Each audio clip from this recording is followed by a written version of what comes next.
So we keep going, but wouldn't it be good to be able to get to that part of you when you need to? Meditation will get that to you. Meditation is a very good way of doing it, because you sit and you empty the cup. It's like Jesus says, you empty your cup.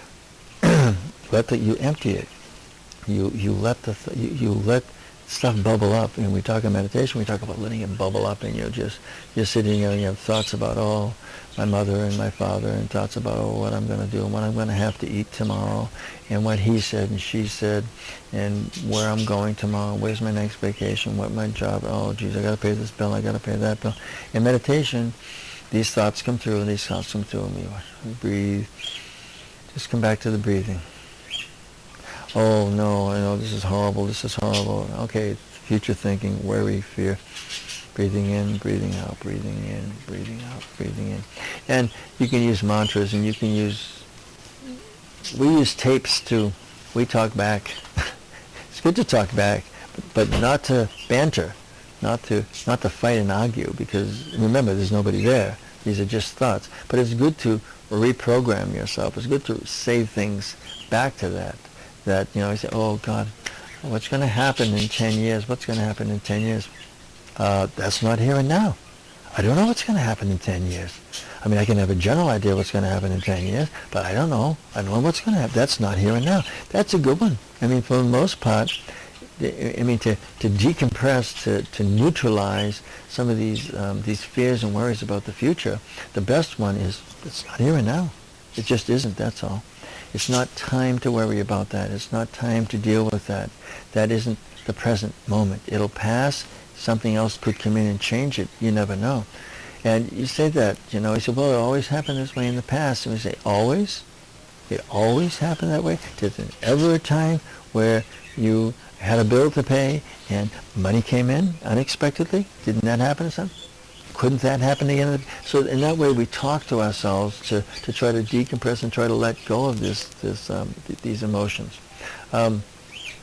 But in that emotional side of it, or what storehouse, what program, and then identifying where this is coming from, what pattern is this?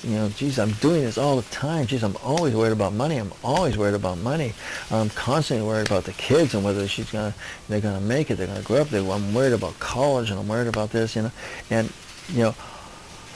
it's your choice.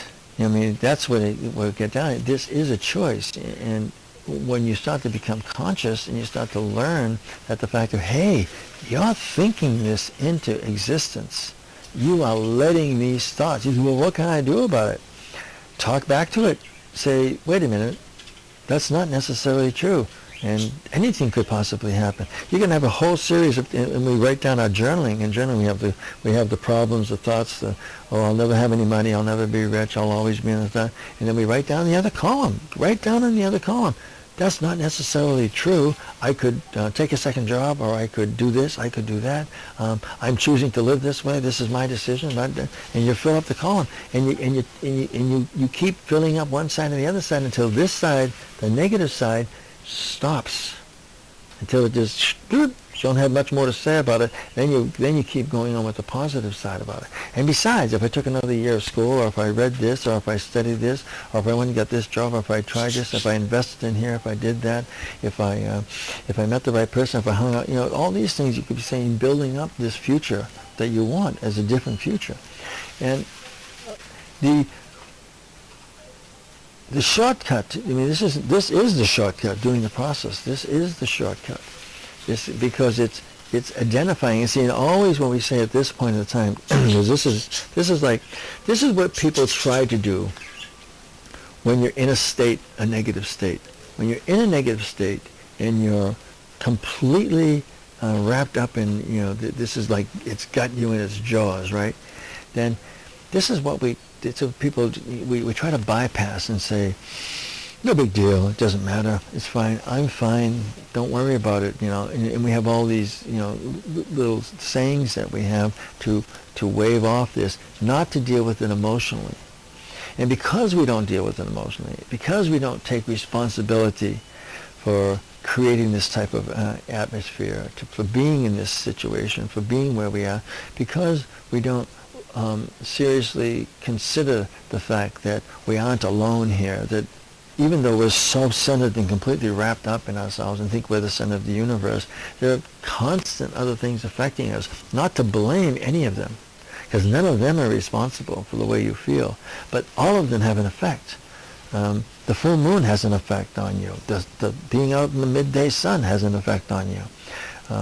Being in cold weather will affect you. I mean, you can't blame cold weather for the fact that you hate yourself, but cold weather will affect your energy, and may cause you to be tight and withdrawn. And if you can do something about it, okay, well, fine. And if you can't do something about it, well, then at least you know what it is, and you can stop beating yourself up because you don't feel like going out in 30-degree below zero weather. It's not because you're a bum. It's because you got to die. So, good, you work it out. So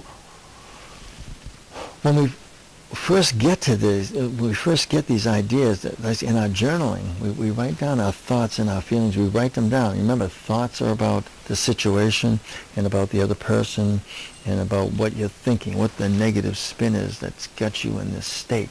What are you thinking over and over? I'll never get rich. I'll never have friends. I'll never. Usually there's a never and always. There's usually one of those in there. And what are you feeling about that? Angry, upset, resentful. Keep moving. See if you can get down to where you're hurt. Try to get to those lower feelings. But and then we move on from that. We move on from that. We keep moving. We keep generating until we can get down into the emotional energy. And then we work each step till we get to move into the next step, so that we can get to the place where we can discharge all the stored up energies that we've had all of our lives, or during the last 2 or 3 weeks, or 2 or 3 months, or 2 or 3 years, or 20 or 30 years, or again, all of our lives. They tend to work in big cycles and small cycles and little cycles. There are little events that have you upset in a kind of a surface upset that come usually tied into big events that are tied into the original events that kind of make you into who you are. And so we're always trying to tap into those. And it's a hit or miss thing, but you do the work because that's what you do. What else is there to do? Don't do the work. If you don't do the work, well, nothing happens. If you do the work, well, there are just those moments that you say, I understand. I know that's what it is. That's why I started doing this thing. It's because, and you have this insight. You break into the past. You break down the barriers in your mind, and you tap into the thing that has you. Then the work begins. Finding that is good. It's great.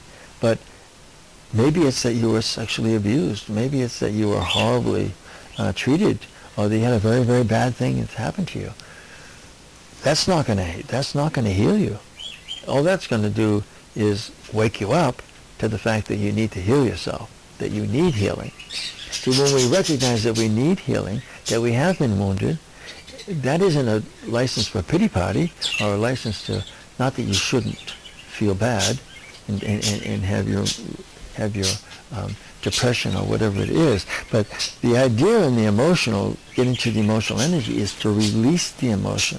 Sobbing, crying, whatever you need to do. And it has a beginning and an end. There's a time limit on this thing. No, it's not 2 or 3 minutes either. It's however long it takes. You have to be the judge of that. You might grieve for something for a few days, or a few weeks, a few months, or a few years. I mean, it depends on how you do it. But there will be a grieving on a death, and you will do it openly or underneath of somebody that you love. You'll have that time, that emotion, and the more that you're gifted in releasing the emotion through talking, through sobbing, through crying, through emoting, the more you're allowed to, the more you're in a situation of a supportive community that lets you do that lets us get out our grievances and get out our stuff, our negativity, and then channels it into a positive light, because it's not about complaining, it's not about just endless complaining, because that's not the goal. It's about releasing. It's about emptying the cup. If it's endless complaining and feeling sorry for yourself, you're not emptying the cup. You're filling it in. You're adding more to it. It's like there's a two-way valve, you know. And sometimes people can cry, and if you pay attention, if you've seen enough of it, you can tell. You can tell it. Well, you usually trust your own feelings, but some people cry and they feel sorry for themselves. That's not releasing the energy. That's not emoting. It's not getting rid of the emotions. Not releasing the emotions.